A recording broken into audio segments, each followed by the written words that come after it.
Welcome to Steve Means Business, the podcast dedicated to promoting and highlighting small business all across America. As an entrepreneur who has launched many small businesses in various industries over the years and blessed with the gift of gab, Steve was made for this podcast. Let's do this.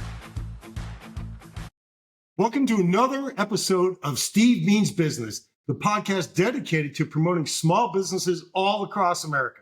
My name is Steve Weinberg. This is Archie, my partner in crime. And today's episode, guys, is going to be F-U-N-N fun. You know why? Because we're talking pickleball. That's right.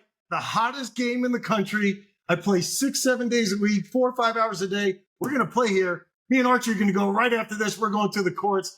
It's just out of sight. It's such a cool game. And like I said, it's taking the country by storm. I'll put Archie down for a little bit here. And don't eat the ball, Archie. Okay. All right. Sorry about that. Today, we're talking with Adam Clay, the founder of Pickleball Pop Ups, an incredible concept in the game of pickleball. It's just they bring pickleball, the experience, and the event right to your doorstep. That's right, guys. Adam, welcome to the podcast. Hey, Steve. Thanks for having me. Happy to be here. You bet. You know, when I saw an article about this on LinkedIn a couple weeks back, and I saw what you did, I was blown away. I could not believe the scope of what you do with the game, and you bring it right to the door of organizations and parties. And tell us all about Pickleball Pop-Ups. Sure. Yeah. And it wasn't something we just came up with overnight. It was kind of a wild idea we had in the effort to promote our first business idea, which was to open our own pickleball club. And so we had this idea of, while we're in the development of that, why don't we go around town and throw pickleball parties, really as a marketing exercise. So we're going to bring a pickleball court. Maybe it's going to be tape or a cheap net, and we'll try to get some people to come, maybe bring out the boom box, turn on the headlights, like we used to do growing up. And that evolved into really maxing it out. And maybe that's just a commentary on our personality and our habits, is rather than do it the cheap way, we invested like $50,000 and bought premium courts, premium nets, invested in a photographer, videographer, and really went big with these parties. And so starting in the summer last year, we started doing pickleball pop-up series around my hometown, which is Memphis, Tennessee. And again, it was going to be to promote an eventual club that we were going to open. Well, we kept doing them. We kept taking killer videos, which maybe you'll show, as part of this. And by the time we'd done our fifth one, which is on world famous Beale Street, where Elvis and BB King grew up, by the time we did that, all of a sudden we kind of went pickleball viral, is what I've said before, which is in the pickleball community. All of a sudden we were getting asked all over the country, can you do that here? And it started, the idea was maybe we could do this at bar mitzvahs and backyards, like a bouncy house kind of thing. But really where the opportunity presented itself was for businesses, for either corporate events or for marketing events.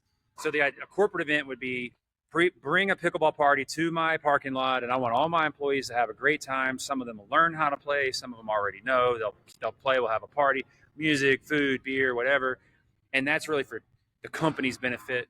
And then really where it really exploded was with marketing events. So bring pickleball to a trade show. Bring it, the iconic pickleball tour in Nashville, brought to you by XYZ sponsor, and do it for marketing reasons. We've got 1,800 square foot billboards that we can do a lot with.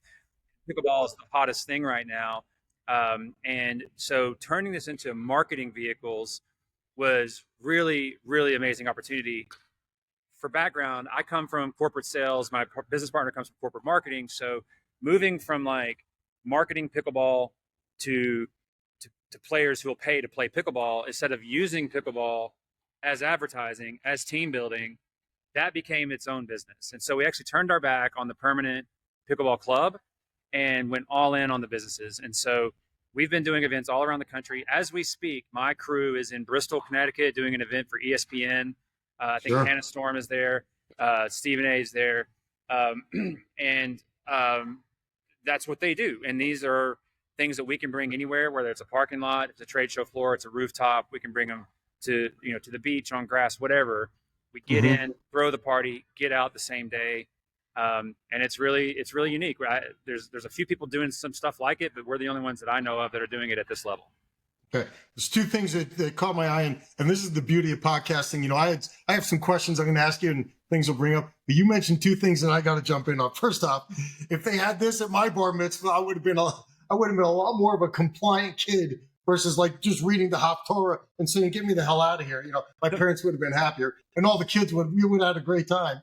You know, and second thing, you know, you mentioned the bouncy house. I was going to say let me back up for context. I've been an executive recruiter in the technology industry for 25 years. Adam came from the SaaS world as well. So for all you people from the technology and software world that love acronyms as if there are not enough of them, how about PAAS, Pickleball as a Service? You can think of it that way, and we're laughing, but it's true. It's something that you bring right to their door, and the model is so efficient, Adam. That's what caught my eye about you bring the courts, the nets, the paddles, the balls, the equipment, the DJ, the videographer, the Gatorade, the drinks, the cater it, you know, boom, boom, boom. It's like when you get a bouncy house for your kid's birthday party, you make the call, they show up with the box truck and they just put it together like a kit. And you have and as the customer, you have one job, if I understand it correctly, or two, show up and have fun. And that is it. That's right. Absolutely right. Yeah. And we've really systematized the whole thing, operationalized, whatever word you want to use.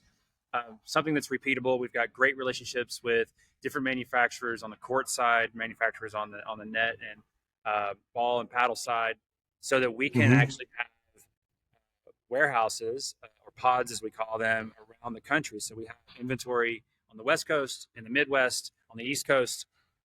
We're building this out so that to get our costs down. So if you want this at, you know, in Las Vegas at a trade show, as opposed to us shipping everything from Memphis and back, you know, it's already right there. Same for Southern California. And so that's our business plan, is to make this more and more efficient and more quick and fast, so that we can do this way more often. Right now we're doing basically one of these a week, which is great. 52 events a year. That's a great business. Right. Being able to do multiple at the same time and you know, all over the country is how we're going to scale, and that requires a lot of organization. But right now, it's interesting because why not do this with tennis, or why not do this with baseball? Like there's something about pickleball, and Steve, I think you'll attest to this, about the welcoming, fun nature of it that's so unique. And I've heard a lot of theories. I've got my own theories, but it is really a vehicle for fun. We always say we don't sell pickleball. You know, we sell the result is either people having a great time or the intense interest people give to it. Pickleball is just a vehicle, and it is a very, very hot and exciting vehicle. And so we just kind of hit the right thing at the right time. It is. And if I could speak to that, I'm playing about 15, 16 months now. And I thought, I played every sport there is growing up. I just did. But I played tennis a lot. And some of my buddies would tell me, hey, you got to check it out. You got to check it out. And bicycle distance from my house, we have the premier park in all of Scottsdale, 10 courts. They're mobbed every single day, even in 115-degree heat. No joke. It's Horizon Park. And I said, all right, Sean, I'll go down there. I'll check it out. And I didn't think much of it because the ball doesn't bounce real fast. And it's not as lively as tennis. And I love playing aggressive. And I love the speed and the power of tennis and what have you. And I said, I'll give it a try. Adam, in 2 minutes, I was hooked. I went out there and I'm kind of raw and I'm mashing and banging, which is kind of like the typical progression when a tennis player goes out there and tries it. And I want to run around, be athletic and just use my athleticism and mash and bang and this and that. And I made some enemies right away. But then I saw the genius of it. I did, where you need the touch and the dink and the strategery, as George Bush would say. And it clicked with me. In 2 minutes, I was hooked. I played 8 days a week for the first 6 months. You couldn't get me off the court. I go from tennis lessons. I teach tennis, and I teach for 2-3 hours of tennis. Then I go to the pickleball court, play 3 hours of pickleball. That's how the needle was in the arm. I'm addicted. That's and right. It's just, and two other things that caught my attention you mentioned. The socialization factor. As competitive as I want to be, we had so much fun. I mean, people are, at the right places to bring some beers, and afterward you're having cocktails and having a little party. It's like a happy hour. Yeah. And also, you can make it as competitive or social as you like, but the learning curve, Adam, to me, the learning curve was 1/5 the amount of time of, say, tennis. And you could have somebody in tennis, if somebody hits it real hard, a lot of spin, it could be not a very pleasant experience for a new player. And tennis can be really frustrating. And there's a ton of court to cover. The court is smaller, I think 44 by 20 or 22 by 44. I think it's 44 by 20. Smaller court to cover, but the learning curve to have fun and success, it's like that. And so you see all of that's what caught my attention about why this is so popular. Yeah, and I would say as evidence of that, I used to play a lot of golf, and as with this sport and every sport I started playing, I was terrible. I got a little bit better. But then what I noticed is after a little while, I never really got much better. And I was just mad all the time playing golf. You have one or two great shots, which brings you out again. I mean, you think you're going to get 3 or 4 next time. But I just noticed that everyone was always mad. Like, we're having an okay time, but then you're getting, with pickleball, 2 things have remained true. You mentioned 15. I've been playing about the same amount of time, about a year and a half, is I'm always getting better. Like, to this day, I'm continually getting better. And I'm always happy. Like, I'm never mad. Like, every now and then you get a little frustrated, just like with any competitive thing, but generally speaking, always happy. And so I haven't played golf in a year and a half. Like, I just gave it up. I sold everything. I still have my fitted clubs just in case, but like all the nets and the practice stuff, and I quit my private club, and because I just found so much improvement, but more importantly, so much joy playing pickleball. That I went all in with it, and I'm not looking back. I agree. And the beauty of it is, like I said, we're blessed here in Scottsdale. Within a 10-minute drive, I have 4 public courts that are free. Our public parks in Scottsdale, we are great. We're blessed. They're incredible. I mean, it's unbelievable what we have. And coming from Brooklyn, New York, where half the parks were just run down and beaten down, and they don't have, I mean, this is like, it's unbelievable. I mean, the baseball fields here that the kids play their Little League games, it's like Yankee Stadium, and they're so spoiled. But our public parks, we have 4 parks within 10 minutes of where I live right here. You can go down there, and it's like when you're a kid, you're playing pickup basketball. You don't have to know anybody. You can just show up, put your paddle in the rack, and everybody is super cool. I think I've met one person that I would say, he's kind of a knucklehead in 15, 16 months. Everybody's very welcoming. The better players are willing to show the new players how to show the ropes. It's super friendly. Everyone's, we are competitive, but we have fun with it, right? Fun with it. It is. And the learning curve. So like you say, you don't get discouraged. I play golf since I'm, late teens or, early 20s. And I was even in the business for a little bit of time and taught some golf. And was a decent player, one time, pretty good, but it is frustrating. It really is. And this game, even on days where I had some shots that are suspect or I lost some games, I learned, and I play with better players. We're lucky that we play with some tour players here that I play with all the time, or some of the time, I should say. And so you get better. But we also have some social friends, and I see people sneaking onto tennis courts to go play pickleball because they're so addicted to the game. I just think it's fantastic, but enough of me. A couple of things that came to mind when I saw your concept. Tell the folks a little bit about, as far as going to a company or organization or corporation, how big do you have to be? Do you have to have a huge parking lot to put to set up the courts? If you don't have the space, how do you accommodate these companies? Tell us a little bit about some of the logistic nuts and bolts about a day in the life of an event at a company. Yeah, contrary to what you might think, we usually don't start with that. We think about first, what is this company trying to achieve? So if you're trying to achieve a corporate event where you're doing team building, okay, what do you want to get out of it? We want everyone to have a great time. We want people to not quit their job. We want everyone to recruit for us. Like, whatever it is, we want to get great content for our public image. Whatever that is, we start with that. Okay, great. Now what's available? What's available on your premises, your parking lot, indoors, outdoors? Do you have a huge cafeteria? Do you have a gymnasium? Do you have a rooftop? If not your premises, what's nearby? Is there, and we just really think about first, what is it you're trying to accomplish? How many pickleball courts will that take? Because when we say, oh, well, it's a trade show and we want to do a marketing thing, we just need one court. We want it to be tricked out with our logos, and we want to have a clown and a DJ and whatever, whatever you want it to be. That's a different consideration. So, like you said earlier, the inbound area of a court is 20 by 44. a full size court with the Out of bounds stuff. It's 30 by 60, so it's 1,800 square feet, which is not that big, really. You can fit 4 of these things in one tennis court, for reference, 3 on basketball. You really can do a lot. Now, we have modular courts that can be trimmed down. We can trim the out of bounds down, and we can make it small. We've even got some really specific type of courts that we can truncate the actual size of the courts where it's not even regulation size. And we did that in Chicago recently, where they didn't really care about it being competitive.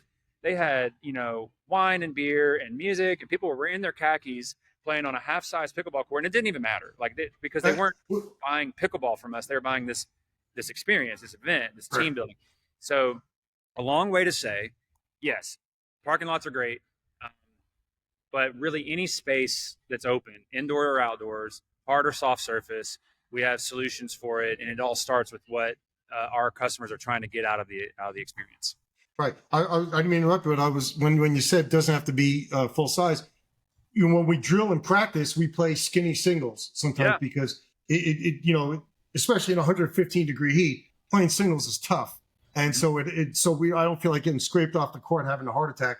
We'll play one half of the court, and people that know in the game, skinny singles, you're basically just playing one side of the, it's half as wide. Basically, the length is the same, but the width is only half. So it saves you from a cardio perspective, and you could accommodate a smaller space. Yep. And so we don't try to do that, but sometimes someone says, this is the space we have. Like we just did one the other day we had enough width, about 35 feet. We had a 40 by 35 square room. And there was just no way to get 44 feet, just the baseline to the baseline without any out of bounds. And so what we did is we took a court that's a different surface that has pieces we can take on and off, and we removed 4 feet. So not to get too techie with people who don't know what the court looks like, but the area past the kitchen, so call it the transition zone, we removed 4 feet on each side. So we had a pickleball court that was basically 30 feet, so it was not regulation, but that's what they wanted. And so, and again, if we were selling pickleball as pickleball truists and an originalist, then that would be heresy. But we're not. We're using pickleball as a means to deliver happiness and outcomes for companies. And then how is it? And I have watched some of your videos where I've seen people they've got that, pardon my French, shitting and grin on their face. Yeah. Everyone's smiling, having a good time. We'll keep it PG as best I could. But I saw it at trade shows. I saw it, like you said, on Beale Street, right there by where the Grizzlies play, Memphis, it's the Mecca. And, so it can be big or small. How has corporate America received this? And, what has become like the biggest, most popular venue for you within corporate America? Talk about that a little bit. Great question. So we put inventory in Las Vegas for a reason. Las Vegas is the trade show capital of the universe, not just the Las Vegas Convention Center, but all of the hotels on the Strip have their own convention centers. So just to answer your question, where we're doing the most work is at trade shows. Will that last forever? I don't know. Where we're getting the most repeat business, though, is with companies who are using this for team building. Now, team building is not just for their own employees. A lot of companies will bring in their customers or bring in their prospects or their partners, and they'll have events to build those relationships. It's still a corporate event. That's not, the ROI is not how many people came and played pickleball. It's what relationships did this build that led to business afterwards. And that is where we're getting companies wanting us to do this on multiple campuses. And I won't name their names, but there's one that signed us up for 4 events. There's one that signed us up for 11. Some of them are in the same place. Some of them are in just one huge Fortune 100 company that has us. They have multiple campuses around the country. And so we're their Pickleball Pop Up Experience partner. And we really let them shape the programming, as we call it. Yes, we're going to roll pickleball courts out. We're going to have music. We're going to have food and beer and drinks and stuff. We're going to have that. We're going to have court monitors. But what else? And that's really, our clients come up with all these amazing ideas. They have one game where it was we had a professional out there, and it was score a point against a professional and you get a free T-shirt. Score 2 points, you get a paddle. If you beat the professional, you get a Cadillac. Of course, no one's going to get the Cadillac, but just stuff like that. And it's like, and it's really just like, have the CEO and the CMO play against each other and let everyone laugh at them. And there's just is those guys, the corporate talent, HR, marketing, communications people. They have taken this like palette, this easel, this half painting of pickleball and added so much color and vibrancy to it. And so it surprises us all the time. Long answer to say most repeat business is in as far as geography is Las Vegas, but as far as, and that's marketing events, but the repeat business per company is on the corporate event side. And just so everybody, I'm trying to get as much info about you guys out there as possible. And like I do with all my podcasts, I leave links to all the information about the URL of the website, everything like that. But you'll go anywhere, all over the country, north, south, east, or west. Yes. You dispatch your team with, like I said, we'll call it a box truck or whatever. And they come out there, they open up that tailgate. Like Broadway. And it's, right. And it's like go time. Whole logistics department. Their whole job is getting things from one place to another, having the crew there to set it up, take it down. And then so we separate between crew and staff. Crew is like the work of setting up and tearing down. The staff is the people running the event. That's playing pickleball, right. The planning exercises that we have heading up to it. That might be running the event. It might be the branding and all the stuff and just or the games or just whatever. And the staff does that. So yes, so anywhere in the country, kind of like Broadway, we have our own logistics and our freight partners. And we haven't had a place yet we've had to say no to because of difficulty getting there. Well, being based in Memphis, I could think of there's probably a pretty good logistics and freight company in your backyard. This little one of our clients. This little podunk thing called FedEx. Yeah, exactly right. They probably could. So whether that was intentional or not, it was a great. I bet joining of the people behind me work at FedEx. Like it's obviously a huge company here. Well, yeah. I mean, FedEx is FedEx and Elvis is two things you think about when you think of Memphis. But one thing that I think it's the scalability, the ease. Like I said, all kidding aside, you just show up and have fun as a customer. That's your job. That's it. I mean, and I think this is so much different than like say if you're going to you have an employee or partner, like say systems integrators, to take a Silicon Valley software term, whatever. Your partners, your systems integrators, your strategic executives, whatever you want to call it. Yep. If you threw them on the basketball court or tennis court, there's going to be a big disparity in skills, and it wouldn't be as much fun, I don't think, as this game would be. And if you have your guys that we play in tournaments and we're competitive, maybe you're 4 or 5 or higher level, they'll find their way to play with the 4 5s and 5-0s may play with each other, and maybe lesser players will play with each other, but it becomes social, and it's just it's such a fun time. That's what I take away from this when I see new players at the court. Everyone just has a blast, and it's such a great way, I think, to build culture and good, karma within the company and their partners. And you can make it as little as, 5-6 hours one day, or it could be a 2 or 3 day event. Is that correct? Yes, absolutely. And I did want to mention, you talked about different players and abilities and how they would fare on basketball. So there's a lot of cool things you can do to make sure this is fun for everyone. So yes, if we just showed up with pickleball and we had a tournament, like a lot of companies call and say, we want to have a pickleball tournament. And we talk them out of that immediately, because what you're going to try to do then is get the people who play pickleball already, which is a subset of the population. Now everyone's hearing about it and curious about it, but there's people who play and there's people who don't. So rather than going on a tournament, what we recommend is always have beginner instruction. So anyone can come and learn to play. You've been hearing about it. And then but after that, we have open play where people can play beginner or experienced and less experienced. But then you can also neutralize those better players if you want to have some fun. Yes, let the better players have a great time and play a real game against each other. Encourage that. But if you really want to get creative with mingling people, have games offhand only. So if you have ever played pickleball before, you can only play this game with your left hand if you're right-handed. Or a game we call hand in hand, which is you have to play with a drink of your choice, alcoholic or not, usually alcoholic, but not always, in your hand while you play. and that makes serving weird. And it's just like, it just changes the game. And so there's just a lot you can do. And again, it all goes back to what are the goals of the event. If we're trying to, one thing we don't do, and I say this is very intentionally, is we just don't do proper tournaments. Like if there are companies like the APP, the PPA, everybody go and do tournaments that have a high standard of excellence when it comes to how perfect the court is on the ground.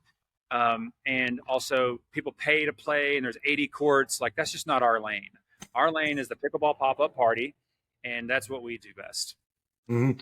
No, I think that's great. And I think it absolutely, it's such a enjoyable day for everybody. It won't get uber competitive to where you'll have employee, managers and directors, with their, I don't want to say subordinates, but they're, people reporting into them. That could always get, wacky and this and that, but make it fun. You've got the games. And I saw where people change it up. I've even seen where people say, because in pickleball, you have to serve from underneath your belly button. And there's a new little trend out there where you could serve like you're in tennis, like an overhead serve. And it's just you're merging the games, but it's just all everyone having fun. It's fun. Yeah. Oh, I love it because I got a vicious serve in tennis, and I would love to be able to do that. But it's just it's another variation or another flavor of the game. And like you said, you're catering to the needs of your client and what have you. Always. And before we kind of bring this to a close in a little bit here, you made some really big news with what you did in the 14-day transformation. Yeah. Where we talk about that a little bit, because I saw that story on LinkedIn, and that's what led me to Pickleball Pop-Ups and you and your story. Sure. Tell us a little bit about that aspect as well. Well, I mentioned in the beginning that our origin story was that we wanted to build a full-on, full-service pickleball club. And in that process, we started marketing with events, and the events took off, and we abandoned the club. As we did more and more events, the capability of what we call temporary pickleball experiences, being able to build pickleball from the ground up in a matter of hours, have an event, tear it down. It got better and better and better with better courts, better nets, just better processes in general, that the difference between what we could do in a day versus what we were going to build was the gap was shrinking all the time. And so we finally had this idea. And I think other people have had this idea, but I think we're the only ones who really executed it this way, which is why don't we just do this in empty retail space? Why don't we bring a pickleball pop-up almost exactly like we would at a corporate event, almost no different. Build it and then leave it, and leave it at a low cost so that people can have pickleball options in a very high demand, low supply environment. And don't build the place. Don't, invest a lot of tenant improvement budget, really use the same courts, and because everything we have is great. And so now add a few things, like you might see behind me, add some furniture, add some TVs, add some merchandise, add a few things, but really nothing we brought into the place would be permanent. And so we did that. We got the keys to an old Bed Bath & Beyond. I'm sitting in it right now. On July 1st, we took our capability of building temporary pickleball experiences, built this place in 14 days at about 1/10 the price of what it would have taken to do it the old-fashioned way. And we call this concept the pop-up club. So we have pickleball pop-up events, pickleball pop-up clubs. We have a business plan with how this is going to scale and then turn into other things, which we're not being super public about because we want to stay out in front as long as we can. But just kind of phase 1 of a phase 3 plan, do the temporary piece, eventually get into more permanent. But the difference between this and permanent is very little. But yeah, so this is our very first one. It's our proof of concept. We've been open in 3 days. It'll be 1 month. So that's great. Congratulations. I mean, that's a fantastic achievement. And you kept the cost, tame for people. You didn't make it into this, super whiz bang, high-end club that would eliminate a lot of people and turn off a lot of people. You kept it for the average, John or Jane Doe. It's affordable. Yeah, we have a low day pass and we have a monthly unlimited pass. We don't call people members or non-members. It's really, you want to come in here every now and then or all the time. And then how cool is that? I mean, that's what, and it should be. It shouldn't have to be this, crazy commitment that's you're going to eliminate some people because of that commitment and what have you. Right. Keep it casual, keep it fun. No, that's great. Listen, and our I mean, events this business is what carries our company. So we're not out here. We're not living and dying by the profitability of this place. Yes, we are not a charity and we're not giving things away, but we are not. We are trying to. This is a topic for another show. Is how we're thinking of this as a test kitchen, as a experiment to learn what does the market want when it comes to a pickleball club. What are they willing to pay for? What are things people are wasting money on? Are other clubs doing things that are unnecessary?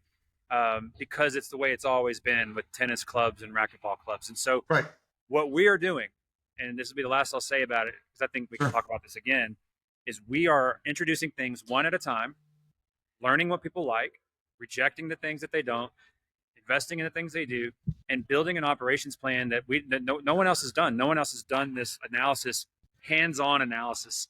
And we're hoping that this informs the entire industry, and we don't plan to keep it to ourselves. I think that's great. And, of course, the pickleball subject caught my attention. But when I watched your video and I read the story and I got into the weeds and saw the nuts and bolts of what you're doing, I mean, the bells went off in my head like, oh my God, this makes so much sense. It's scalable. It's flexible, boom, boom, boom. I said, I did not know Adam prior to 10 days ago, guys. And people that know me, I'm a bulldog. And I said, I'm going to get this guy on the podcast. I'm going to have him tell the story. Because you can run, but you can't hide from me. That's how I am. And when I latch on, I'm like Archie, that Labrador Retriever with a bone. I just don't let it go. I said, we got to publicize this. And by the way, when I see something I love, and this is part of the podcast and my whole nature, I shout it from the rooftops. I had to get this guy on so he could tell his story. It's going to inspire so many more players, especially in the Memphis area, where that's the mothership where Adam is. And I'm going to list all that. I just, my hat's off to you. I take my hat off, but, it's getting MIA up here, almost like Costanza. We don't want that, but basically, great job on this. I think this is fantastic. And this could be the format and the model to come. So you include so many more people. There's nobody excluded with that. That's what caught my attention, Adam. There's everybody. This could work for anybody. Yes, it could. Yep. Okay. We're going to know this is great. And we are going to have you on future episodes. As this evolves, I would like for you to come back and give us some updates on how it's worked from the corporate standpoint, from the local standpoint in Memphis. And I would love nothing more for you to come back and say, Steve, here's the latest, what's going on as we get later in the year. And, we'd love to have you back. I'd love to be back. I appreciate you guys having me. All right. Go out there and play. We're going to play tonight. All my buddies out there, we're going to play about 3-4 hours on the court. Because it went down, we actually got a break. It's only like 105 out here in Phoenix these days. So, right, exactly, right. We get a break. But listen, great stuff. Take care, and we'll see you soon. You bet. Take care. All right.